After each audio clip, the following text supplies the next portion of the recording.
So let me give you one more story to go with this, and we'll do a closing activity, and we'll be out 5 minutes early.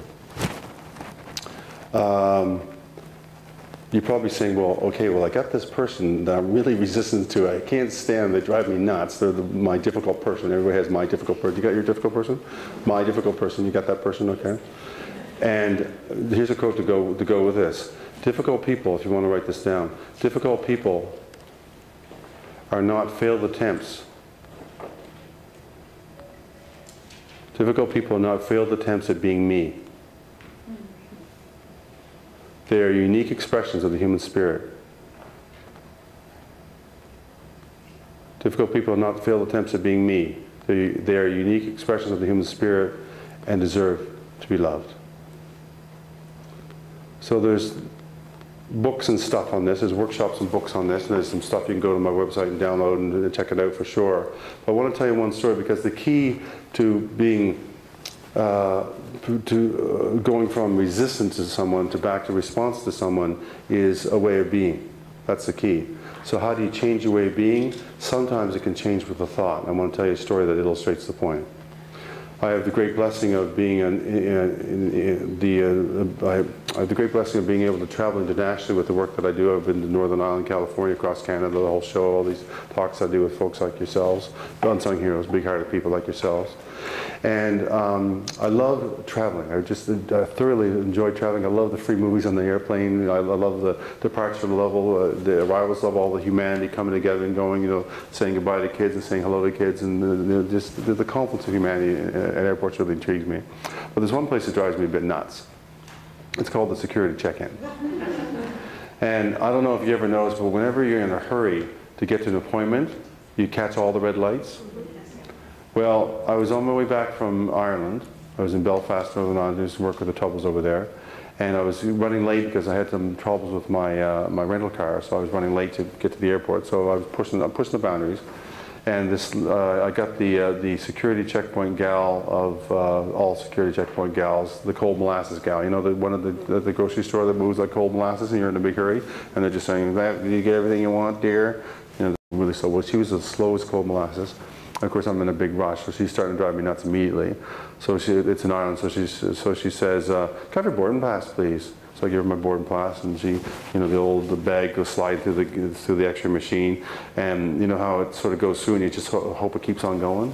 Well, it went out and then went back in again, and oh boy! Then I heard the 5 words that no one in a hurry ever wants to hear: "Is this your bag, sir?" I was like, "No, I've never seen that bag before." Well, of course, I couldn't have all my goodies in it. Yeah. And so she checked the bag. So she zips the thing out, she puts some rubber gloves, and she's checking the bag so slow. And if you could see me, I'd be going, "Would you please hurry up?" But of course you can't do that, because if you do, they will slow down. So I'm standing there with a big fake smile on my face going, "Oh my God, this guy's going to drive me nuts. Check my clock, I'm going to be late."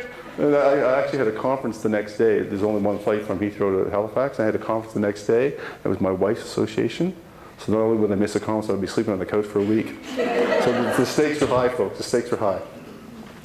So I thought, this is driving me nuts. And of course, you know, I'm trying to be cool and not be too expressive, but don't I get what's called the full meal deal at the security checkpoint? It's the sniff test. You know that little machine that sniffs things? So she changed her gloves as if she's going to a ball. She changes her rubber gloves, opens the thing and wipes the thing, and puts the machine like this fast, and puts it in the thing and stands back and is waiting for the machine to click its little beepy sound or whatever it does, right? Well, this time I'm over the roof. But I notice something out of the corner of my eye on her uniform. I notice a little lapel pin, and it's pink. It's a little ribbon. And in the time it took me for the machine to click, I went through a whole bunch of different thoughts. One of them was, I wonder if she has breast cancer. I wonder if her parents or her mom or her sister or her daughter has breast cancer. I thought of my friend Karen has breast cancer. And all of a sudden, that resistance, well, you can tell which kind of person she was for me, right? She was an obstacle, right? That obstacle energy went, and I saw her as a person. I found her humanity. And all it took was just a little pin. And as long as it took me to tell you the story, I went from a heart at war to heart at peace person is person, from resistant to person, resistant to person is person. And she gave me back my boarding pass. I looked her in the eye and I said, "Ma'am, I want to thank you for the diligence, for the way you so carefully checked our bags so we could fly safely in the skies today." And she goes, "Why? We don't get many people saying that." Now, if that was 5 minutes earlier, I would say, "I bet you don't, lady."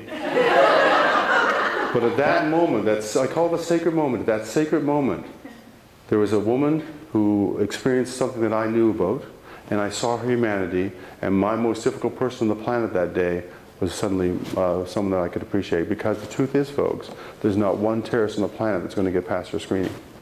That's the truth. Now, beyond my stuff, beyond my 10%, 90% processing the information, that the truth is that there's no one going to get through a screening.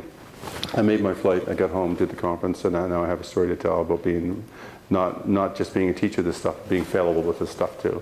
So don't be too hard on yourself, because everybody has a chances, but your homework is to find out that little piece of humanity for the person that drives you nuts.